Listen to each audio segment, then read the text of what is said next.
Evet arkadaşlar, YouTube kanalıma hoş geldiniz. Bugün videomuzun konuğu 2001 model Renault Sembol. Şimdi manuel arabada neler yapılıyor, nelere dikkat ediyoruz, nasıl kullanıyoruz, bunlara bakacağız. Öncelikle kullanmak istediğiniz arabanın ebatlarına hakim olmanız lazım. Şu kapıyı açıp içine oturduğunuz zaman bu arabayla tek bir beden olabilmeniz lazım. Eğer ki bu arabayı yeteri kadar sahiplenebilirseniz kullanmak bir sonraki aşama. Koltuk ayarı, aynaları, öncelikle buna hakim olmanız lazım. Ben yaklaşık olarak 3 yıldır otomatik araba kullandığım için manuel araba çekme şu an benim için de bayağı ideal olacak. Çünkü ben de bildiğiniz acemiyim. Sıfırdan manuel bir tane arabaya oturdun. Hiçbir bilgin yok. Anahtar elinde. Anahtarı geldik. Yuvasına taktık. Takamıyorum. Yuvasına taktık. Direksiyon kilidine baktık. Arabamız boşta. El freni çekik. Sadece marşa bastım. Araba kendisi çalıştı. Emniyet kemerimi takıyorum.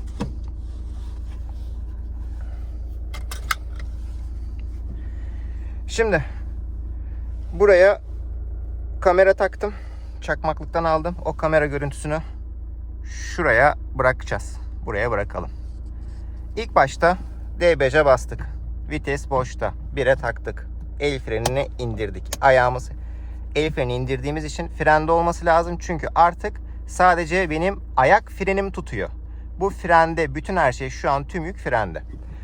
Ayağımızı debriyajdan kaldırırken gaza basarak, tabi sinyal vererek kalkışımızı gerçekleştirdik. Birinci vites sadece bu 1 tonluk, 1,5 tonluk arabayı kaldırmaya yarıyor arkadaşlar. Sonrasında hemen ikinci vitesi almanız lazım. Yani birinci vitesin giderken hiçbir etkisi yok. Aynı bisikletlerdeki gibi. Bisiklette nasıl birinci viteste bastığınız zaman kalktıktan sonra pedalı sanki boşa çeviriyormuşsunuz gibi oluyor ya. Aynı durum. Kalktıktan sonra, araba hareket etmeye başladıktan sonra hiçbir görevi yok. Sadece en güçlü dişli. 3'e almak için DBC'ye bastım. 3'e aldım. Ayağımı DBC'den çektim. Şu an önümüzde elektrikli bisiklet olduğu için, mesela bu araba dizel olduğu için 3. viteste bu hızlarda gidebiliyorum. Ama aslında hakkı 2. 3. viteste bak hızlanabiliyor. Normalde bu araba benzinli bir araba olsa 3. viteste bu kadar düşük hızlı hızlanmaz. Sadece frene bastım.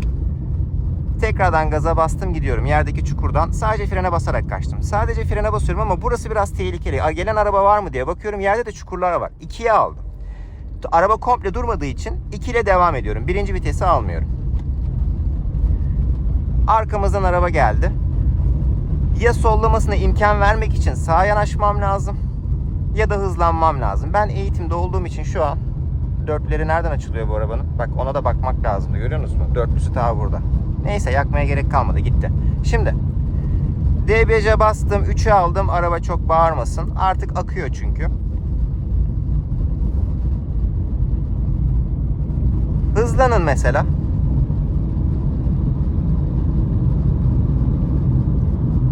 Yeteri kadar hızlanmadan bir çukur daha geldi. Sadece fren. Çukurdan geçtikten sonra sadece devam, tekrardan gaz.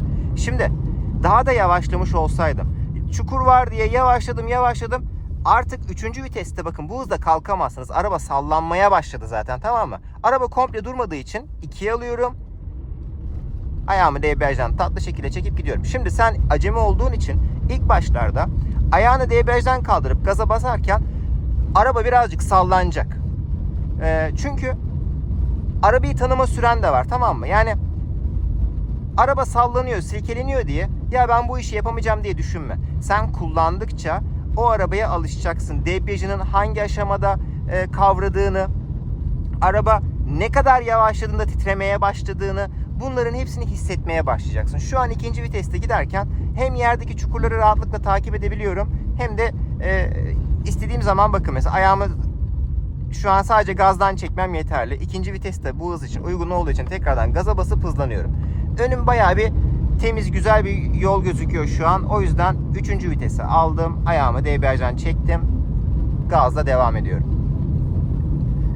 Şimdi ilk kez manuel araba kullanan kişilerin asıl sıkıntısı yokuşta. Senin bir boşluk bulup, bir imkan bulup sessiz, sakin bir yerde yokuş yarım debriyajı falan çalışman lazım. Yani arabanı yokuşta park etmen gerekirse ne yapacaksın? İşte yokuştan inerken, yokuştan çıkarken birine yol vermen gerekirse ne yapacaksın gibi şeyleri çalışman gerekiyor. Şimdi burada hafif bir çukur var. Çukur diyorum, yokuş var ve kimsecikler yok. Burada çalışalım mı? Yarım debriyaj çalışalım mı? Bakın şimdi. Araba boşta. Geriye kayıyor. Gördünüz mü? Kaysın. Şimdi debriyaja bastım. 1'e aldım. Ayağımı frenden çekince bakın kayıyor. Ayağımı frenden çekince kayıyor. Peki ayağımı birazcık debriyajdan çekince bakın durdu. Şu an titriyor. Sadece gaza basmamı bekliyor araba. Debriyaja bastım. Mesela sen bu çalışmayı yap işte. Bak biraz gaza bas. Ayağını debriyajdan çek. Frene bas. Gelsin geri. Gelsin geri. Frene bas. Dursun. Şimdi kaydırmadan çalış. Hemen kaldırmaya çalış. Bak kaysın. Durdur. Şimdi kaldırmaya çalış. Ayağınla bu şekilde arabanla çalış. Arabanın hareketlerini nerede kavruyor onu çalış. Bir de zaten şöyle bir durum var. Şu an benim sol ayağımda çok ciddi bir güç gerektiriyor. Yani ben 3 yıldır otomatik araba kullandığım için bacaklarım çok güçsüz. Şu an bak ağrıdı. Hani birazcık debriyaja bastım diye hemen ağrı yaptı. Yani senin aslında burada reflekslerini geliştirirken bir yandan da kasların da gelişecek. Yani 10. gün kullanırken arabayı artık kasların da gelişmiş olduğu için bir tık daha rahat kullanmaya başlayacaksın. İlk başlarda bu debriyaja basmak bile zorluyor yani. O yüzden endişeye kapılma. Cesaretini yitirme. Devam et. İstikrarlı şekilde sürekli tekrar yapmaya devam et. Seni zorlayan konularda durdur arabayı. Örnek veriyorum. Mesela arabayı durdur dedim ya mesela. Neye alışabiliriz? Mesela şuna bakabilirsin. Arabayı park ederken tamam mı? Ayağın kapandıktan sonra ne kadar mesafe var? Arabanın dışı ne kadar uzakta? Mesela şu an el freni çekmezsek bakın ayağımı frenden çekince araba kayıyor. Gördünüz mü? El freni çekmeniz lazım araba inerken. Mesela inin aşağıya. Ön lastiğe bakın. Arka lastiğe bakın. Ya Orta Şerit TV sen ne diyorsun diyeceksin. Bu arabanın ebatlarına alışabilmen için arabayı gerekirse kucakla. Yani arabanın bir şekilde ölçülerine alış. Kapı tam kapanmadı. Arabanın içinde sağa sola uzanın. Arabanın ölçülerine alışın. Çünkü park ederken bu ölçülere ihtiyacın oluyor. Şimdi debriyaja bas. Burada park edecek yer de yok ya. Nasıl olacak şimdi? Bak araba kayıyor. Hemen şurada işi zorlaştıralım. Park edecek bir yer bulalım diyecektim de hiç burada da park yeri yok ya. Geri vitese taktık. Ayağımızı debriyajdan kaldırıyoruz. Aynalarımıza bakıyoruz. Tamam. Şimdi 1'e taktık. Sola dön. Arabanın ölçülerine hakim olduğunuz zaman park ederken de ona göre daha rahat hareketler yapacaksınız. Çünkü mesela şu sol ayağımı koyduğum yerin hemen altında ben tekerlek olduğunu biliyorum ya. Direksiyonu çevirdiğiniz zaman hemen sol ayağının altında tekerleğin hareket ettiğini algılarsan, hissedersen şu an çok yavaş gidiyoruz diye 3. vites birazcık daha hızlı gitmem gerekiyor. Ama ileride çukur var mesela. Ben şu çukurda yavaşlarken bile bile biraz fazla yavaşlayıp 2'ye alacağım ve 2 ile gideceğim. Şimdi arabayı park ederken ne yapıyor biliyor musunuz? Sağa kırdığında hemen şu göğüslüğün altı, şu direğin hemen altındaki tekerlek dönüyor ya. Ama tekerlekten sonra da örnek veriyorum o ön tampona kadar olan mesafeyi de senin hissetmen lazım. Bunu nasıl hissedeceksin? İşte dışarıdan gerekirse arabanı sarıl, gerekirse arabayı yıka. Ben yıkamadan anlamıyorum deme. Arabayı git yıka. O ölçülerine hakim ol. Park ederken bazı aşamalarda göremiyoruz. birazcık o 6. hissimizle hareket ediyoruz. Ya da imkan varsa geri kamera takman lazım. Ama geri kamera taktığın zaman da mesela yine ön tarafta arabanın burnunu görsen bile yine de gözükmeyen 10 santim 15 santim oluyor. Orada senin arabanı tanımanla alakalı. Peki arabayı nasıl tanıyacaksın? Yan taraftaki kaldırıma yeteri kadar yanaşıp yanaşmadığını, sol taraftaki kaldırıma yeteri kadar yanaşıp yanaşmadığını nasıl hissedeceksin? İşte arabanın ölçülerine hakim olursan daha rahat olacak.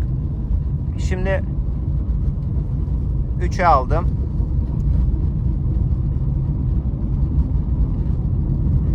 Çukur geldi. Sadece frene bastım. Çukurdan kaçtım. Tekrardan gaza bastım. 3 yıldır otomatik araba kullanmamama rağmen yine de iyiyim be. Çok hata yapmadık. Ama sol ayak hızlı bir şekilde şey oluyor. Ağrı yapıyor. Sol ayağınızı birazcık şey yapacaksınız. Kaslarını güçlendireceksiniz. Durum böyle arkadaşlar. Manuel arabayla ilgili kafanıza takılan bir şeyler olursa lütfen yorumlara yazın. Ben tekrardan, bu araba babamın arabası. Babamdan kaçırdım arabayı. Hop bak, görebilmek için sokağa DBC basıyorum. Çünkü 1'e mi almam gerekir, 2'ye mi almam gerekir emin olmadım. Bak araba titriyor. Ne yaptık? Nerede hata yaptık? 4'ü almışım yanlışlıkla. Yanlışlıkla 4'ü almışım. Şey gibi düşün bunu. Neden titriyor biliyor musun? Araba çok yavaş, sen 4'ü alıyorsun, titriyor. Çünkü bisiklet kullanırken örnek veriyorum 5. viteste çok rahat kullanıyorsun ya, ama 18. vitesi aldığın zaman bir anda böyle tüm ağırlığını versen de bisiklet çok zor gidiyor ya. Ha işte bu da normalde 2 ile gidilmesi gereken yerde 4'ü aldığım zaman titriyor, gidemiyor. Gitmek istiyor ama gücü yetmiyor. Çünkü üst vitesler güçsüzdür. Sadece hızlanmaya yarar. Aynı bisikletteki mantığı kurabilirsin. Yokuş çıkarken 1 ve 2, ama mesela 3'ü aldığın zaman zorlanır, çıkmaz gibi. Yanlış hareket yapmamız da iyi oldu. Başka bir konuya değinmemizi sağladı. Şimdi sola döneceğim için erkenden sinyalimi verdim. Şimdi burada komple durmam gerekiyor. Arabayı boşa aldım ama araba da biraz aksın istiyorum, tamam mı? Hem yolu rahat göreyim diye. Her yere hakim oldum ve çıktım.